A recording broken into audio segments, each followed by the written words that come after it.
Welcome to Kidney Paired Donation 101, an educational video designed to introduce you to the basic concepts of kidney paired donation. The terminology associated with kidney paired donation can be confusing.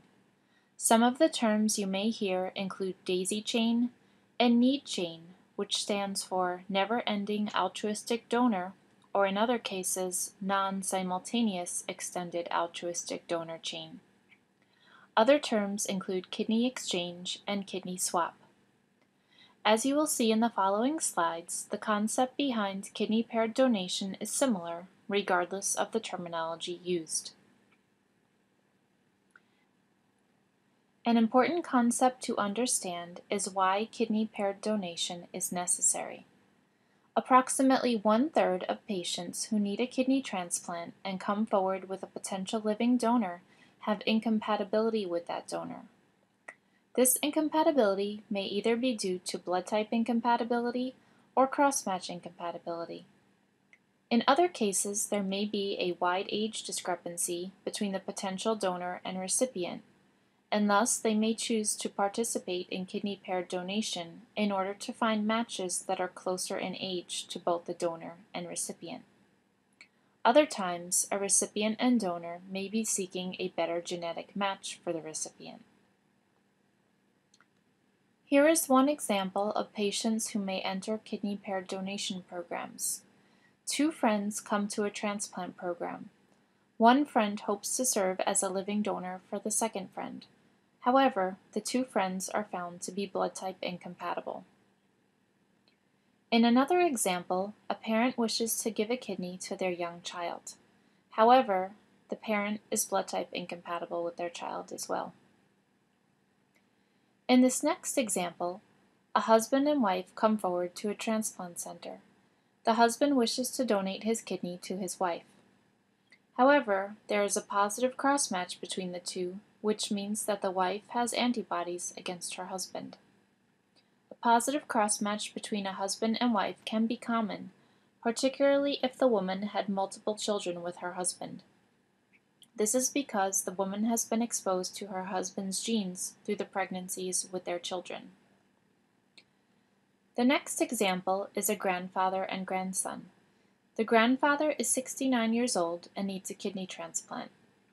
His grandson would like to donate a kidney, however, the grandson is 23 years old.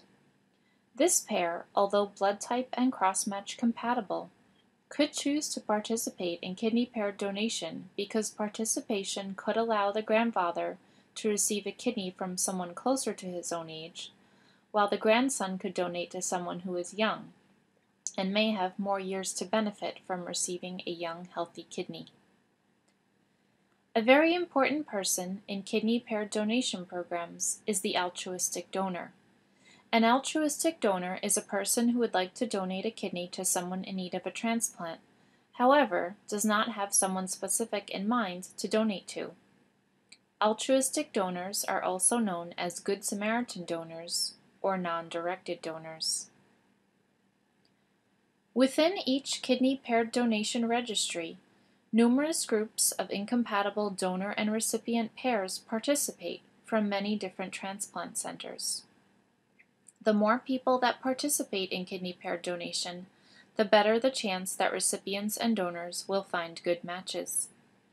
The matching process occurs using sophisticated software that looks at all of the potential donors and recipients who are participating in a particular kidney paired donation registry. Usually, the software that the kidney paired donation program uses to find matches is run several times per week or once a month in order to try to match donors with recipients. Thus, the matching begins. This next example illustrates the first kidney paired donation transplant chain that occurred at New York Presbyterian Weill Cornell on Valentine's Day 2008. Our transplant program worked with the National Kidney Registry in order to find potential matches for our incompatible pairs. In this first transplant chain, an altruistic donor from California was involved, as well as two sets of spouses and one father and son. For the two sets of spouses, the wife was in need of a kidney transplant and the husband wanted to donate. However, both wives had antibodies against their husbands, causing a positive cross-match. In the case of the father and son, the son was a 5-year-old boy needing a kidney transplant and his father wished to donate. However, the blood type of the father was not compatible with the blood type of the son. As you can see, the altruistic donor gave her kidney to the wife of the first pair. That woman's husband then gave his kidney to the wife in the second pair. Her husband then gave his kidney to the 5-year-old boy who needed a transplant.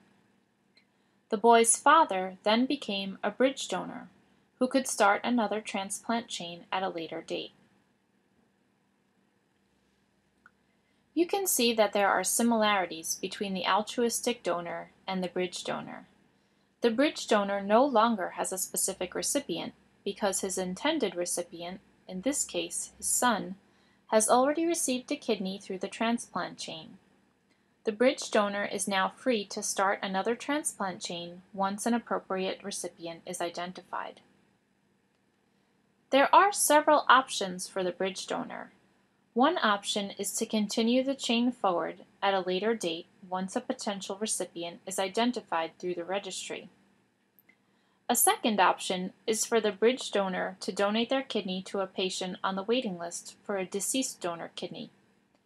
This may occur if there isn't a matched recipient within the registry or if the personal situation of the donor is changing and they cannot wait to donate. In some KPD programs, specific groups of patients waiting for a deceased donor kidney may receive a bridge donor kidney, specifically children or patients who have high antibody levels against their potential donors, who are known as highly sensitized patients. Geographic distance is not a barrier to kidney paired donation. Often, the transplant chains generated through kidney paired donation involve donors and recipients across the United States. Research has shown that shipping a living donor kidney across the United States does not have a negative impact on the function of these kidneys. This enables kidney paired donation to be a national process, which greatly improves the ability to find matches for incompatible donor and recipient pairs. Here is a list of the major kidney paired donation programs that are currently active in the United States. Each represents collaboration amongst various participating transplant centers. We would like to close by showing you a real-life example of a kidney transplant chain that began with an altruistic donor. Pictured are just a few of the donors and recipients that were involved in this chain, which enabled transplantation of 11 people who might not otherwise have received a kidney. We hope you found this brief introduction to kidney paired donation interesting and informative.